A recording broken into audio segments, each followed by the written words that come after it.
नमस्कार, स्वागत है जनता जनार्दन में। और मौजूद है इस वक्त हम तुगलकाबाद विधानसभा में और हमारे साथ मौजूद हैं विक्रम बिदुड़ी जी, जो कि प्रदेश से मंत्री हैं बीजेपी की तरफ से। और कोरोना संकट काल के दौरान दिल्ली में कोविड-19 के जितने पेशेंट हैं और उनका रोकथाम, चिकित्सा की बात करें और चिकित्सा व्यवस्था की बात करें, विक्रम जी मैं आपसे जानना चाहूँगा, अगर जानकारी है आपके पास तो क्या इस विषय के ऊपर आप प्रकाश डालेंगे। और कई बीच में भी हमने देखा और आप भी कई ट्वीट किए हैं कि आंकड़े की बात करें तो वो आंकड़े में कहीं ना कहीं सच्चाई आपको दिखाई नहीं दी है, तो उस आंकड़े के ऊपर आऊँगा। क्या अरविंद केजरीवाल की सरकार लगातार कोविड-19 में लॉकडाउन के दौरान लगातार दिल्ली को गुमराह करती रही है। वो केसेस के मामले में, कोरोना से हुई मौतों के आंकड़ों को छुपाने के मामले में, लोगों की सुविधाओं के मामले में।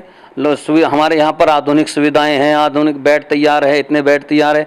आज की डेट में हालात ये हो गए हैं कि कोरोना के अंदर सरकारी अस्पतालों के अंदर कोरोना पेशेंट को लेने के लिए साफ मनाही है। आदमी सिवाय घर के अंदर अपने आप को बंद करने के अलावा उसके पास कोई चारा ही नहीं है। होम क्वारंटाइन के अलावा उसके पास कोई चारा नहीं है। दर दर की ठोकरें लोग खा रहे हैं और बहुत विकट स्थिति दिल्ली के अंदर पैदा हो गई है। और पूरे देश के अंदर जिस दिल्ली को देश की राजधानी दिल कहा जाता था, उस दिल्ली की ऐसी हालत केजरीवाल जी कर देंगे तो ऐसी कभी किसी ने कल्पना नहीं की होगी। एक तरफ तुम और तुम्हारे विधायक टैंकरों के माध्यम से लगातार लूटपाट की कोशिश कर रहे हो और दुनिया महामारी से लड़ रही है। तुम्हारे विधायक, देवली का विधायक 60 लाख रुपए महीने में टैंकरों के माफियाओं से उठा रहे हैं। और अकेले ये देवली के विधायक का मामला नहीं है, इसकी जांच होनी चाहिए। क्राइम ब्रांच की टीम की से जांच होनी चाहिए।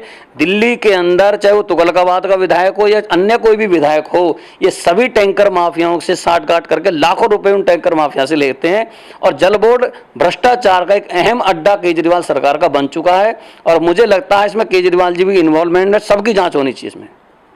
केजरीवाल जी जो है वो दिल्ली जल बोर्ड में वो अध्यक्ष हैं और उनकी अगुवाई में जो भी ये गवर्निंग बॉडी है जल बोर्ड की वो चलती है। और कहीं ना कहीं जेई और जो भी डिस्ट्रीब्यूशन पॉइंट है, चाहे बहुत सारे पॉइंट है दिल्ली में, GK1 में और करोल बाग इस एरिया में बहुत सारे जल बोर्ड के पॉइंट है। तो वहाँ पर मैं बार बार जनता की यही मांग होती है कि जो टैंकर चलते हैं या तो पैसे देने पड़ते हैं, या अगर हम वैसे फ्री में अगर हम ऐसे लगाते हैं एप्लीकेशन तो उसको लटका दिया जाता है। उसको किस तरीके से ये पानी बेचना, ये मानवीयता दृष्टिकोण से अगर वहीं जाकर के समाप्त हो जाती है। जब टैंकर पैसे लेकर लगाए जाएंगे तो वो टैंकर भी फिर पब्लिक के पास पैसे में ही जाएगा।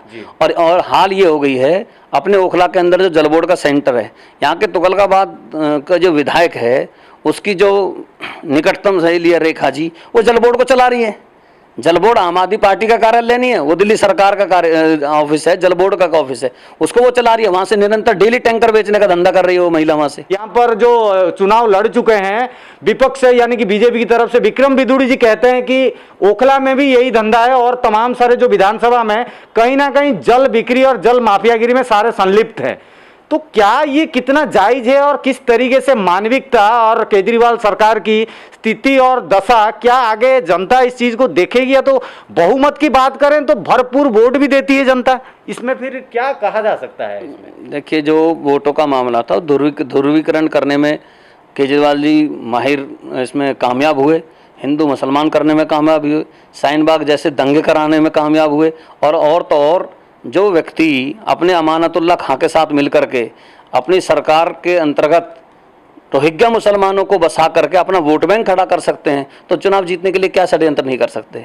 तो ये षड्यंत्रों से चलने वाली सरकार है, षड्यंत्र पूर्वक लोगों को गुमराह करने वाली स्थिति के अंदर कहीं ना कहीं 2 महीने के दौरान ही वो लोगों के लिए, अब उनसे कोई पूछे पिछले 5 वर्ष पहले आपने बहुत सारे वादे किए थे, उन वादों का क्या हुआ? फिर 3 नए वादे शुरू कर दिए। तो कहीं ना कहीं एक लोगों को गुमराह करके जीत हासिल करना और उसके बाद उन वादों को भूल जाना, ये केजरीवाल। अब लोग गाली दे रहे हैं ना, लोगों के घरों में जो बिजली के बिल आ रहे हैं तो 200 यूनिट फ्री कहाँ चली गई? अब लोग पानी की बूंद बूंद के लिए परेशान है, वो 700 लीटर पानी हर रोज मुफ्त मिलने वाला पानी कहाँ चला गया? जबकि जल बोर्ड का पानी टैंकरों के माध्यम से बेचा जा रहा है। तो करनी और कथनी में सीधे सीधे यहाँ पर देखने को दिल्ली को मिलता है। आने वाले दिनों की बात करें, अभी चुनाव तो नहीं है, मगर कोविड-19 में प्रवासी मजदूर दिल्ली से भी पलायन कर चुके हैं। पूरे भारत भर में स्थिति ऐसी नाजुक बनी हुई है। उम्मीद करते हैं कि आने वाले दिनों में कुछ स्थिति में सुधार होगा। बट ये जो पानी और टैंकर को बेचना, और उस कड़ी में और एक मैं जोड़ना चाहूँगा कि जो बोरवेल होते हैं, वो बोरवेल जो होते हैं उसमें भी कहीं ना कहीं हमें जो रिपोर्ट, हम ग्राउंड रिपोर्टिंग में जाते हैं तब लोग कहते हैं कि इसको भी, जब बोरवेल होता है तो इसमें भी पैसे की उगाही होती है, यानी कि आप इतने पैसे दे दीजिए पर कनेक्शन। जब सरकारी बोर लगता है तो वो पैसे दे करके उसकी स्थान तय होता है। बोर लगने के बाद उस बोर का ठेका दिया जाता है विधायक से पूछ करके। उसी बोर के, सरकारी बोरवेल के पानी को प्राइवेट टैंकरों में बेचने का गोरख धंधा तो तुगलकाबाद विधानसभा में चल रहा है। विधायक के पास पैसे जाते हैं उन चीज़ों के। आपको लाइव वीडियो दिखा देंगे, इसमें कोई छिपाने वाली बात नहीं है। और वही टैंकर जाकर के हरियाणा में पानी बेचते हैं। तो यहाँ इतना गोरख धंधा इन्होंने पानी को बना दिया, जो पानी लोगों के घर घर पर पहुँचना चाहिए था, हर रोज़ पानी मिलना चाहिए। केजरीवाल जी की सरकार ने उसी पानी को अपना बहुत बड़ा धंधा बना करके खड़ा कर लिया है।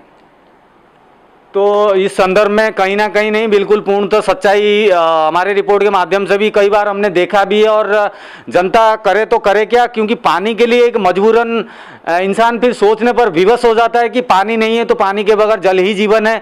तो किसी भी तरीके से अगर पानी आता है तो उसको पैसे देकर लोग खरीदते भी हैं। कई बार हमने, देखो आदमी करेगा क्या। देखो पानी जीवन की बहुत महत्वपूर्ण आवश्यकता है।